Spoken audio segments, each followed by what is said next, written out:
Hi, I'm Shaun and I'm an inspirational speaker, spiritual life coach, and the founder of the Circle of 10 and Believe Your Dreams Coaching.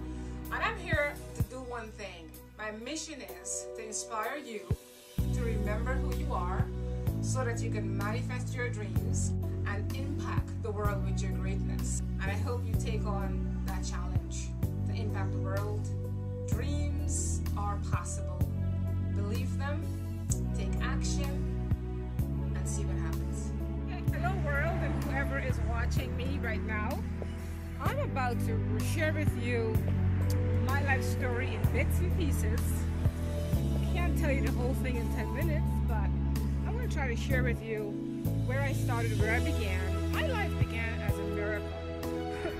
How it really started, my mother at 17 was told that she would never have children, all because of a car accident that took place at that age. She was actually picked up by a car and thrown several yards.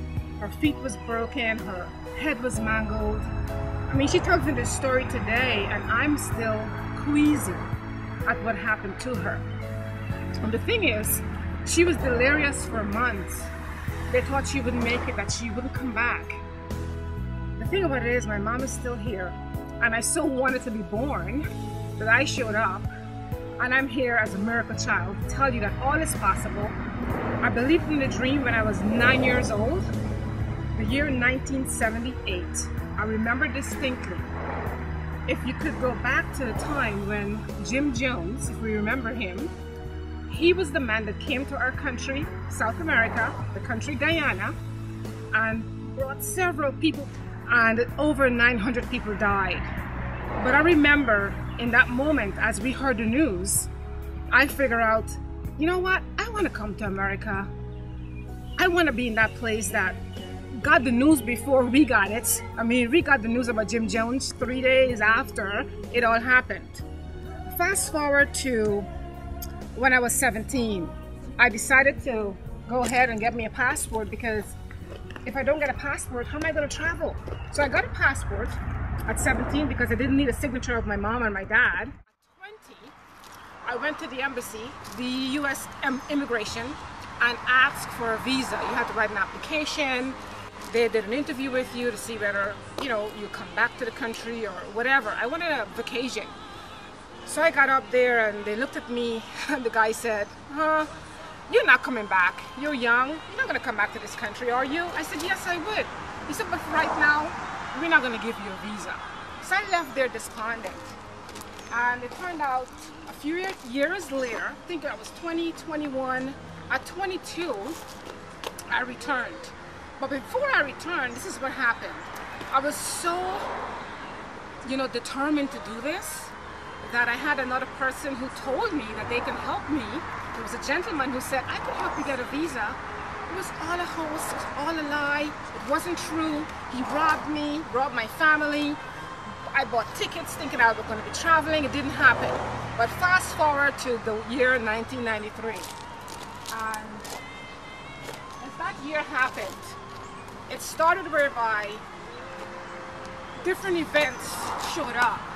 And I was desperate and at a loss, didn't know where I was going to go, what I was going to do. And finally, I was sitting at my desk, I was working at the bank at the time, and I got an application that maybe a Friday afternoon, it was going to be the Monday that I'm going to go to the embassy. So I filled out the application, didn't tell anyone. This is what I did. I actually filled that application, got the monies to pay for the application, got done. I think it was about 6 o'clock in the morning. The line normally goes for miles where you will be standing there. And I stood there in that line, and all I did was calm myself, and I prayed. And I said, God, if you grant me this prayer, grant me this wish, grant me this dream, I'm going to do the best I can to serve humanity. And I got up to the counter. I would never forget the image of the immigration officer looking at me. He said, young lady, how long do you want to stay? He had blue eyes, Caucasian man with blonde hair. And I said, just 2 weeks. He said, really? Only 2 weeks? I said, yeah. He said, and what do you plan to do when you go? I said, well, visit family, and I haven't seen my aunt in a long, long time, like 20-something years, because she was the one that, you know, would send me all the pretty things for the school year and all that stuff. So he looked at me and said, return at 4 o'clock. So I hopped and skipped my way back to work. I was so elated, so excited, so thrilled. And I got into work and I couldn't contain myself. I went and I told my boss at the time what happened. And that dream was realized. It so happened that in that very year, September 3rd, I landed in America at the John F. Kennedy Airport, and you would not believe the exuberation. I mean, I looked out and the planes looked like as though they were in a parking lot. I've never seen so many planes in my life. It looked as though I was in a parking lot for planes. Anyhow, life continued and I landed here, and I even thought the trees were dying because the leaves were falling off, and my aunt looked at me and said, Shaun, it's fall. I didn't know seasons. We had one season back where I come from.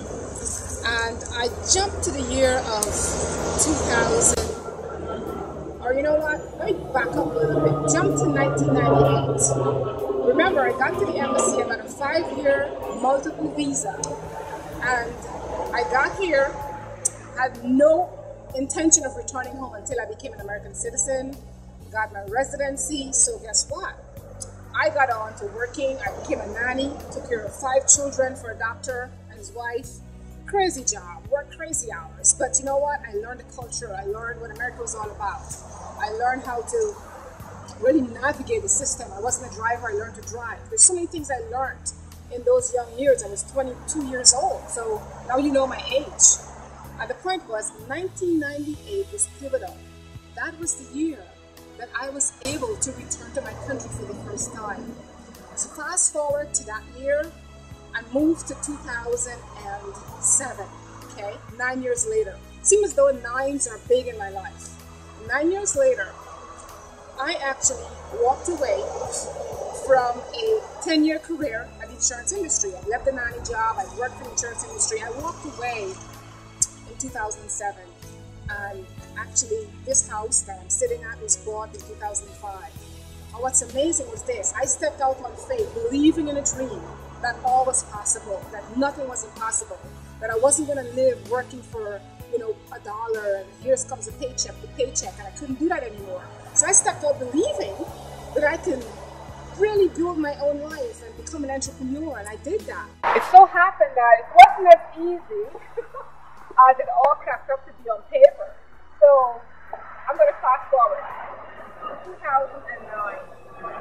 In this home, I was at an empowerment workshop. Came home on January 24, 2009. And this entire home was in disarray. I walked into the kitchen, turned my lights on to the basement, no light.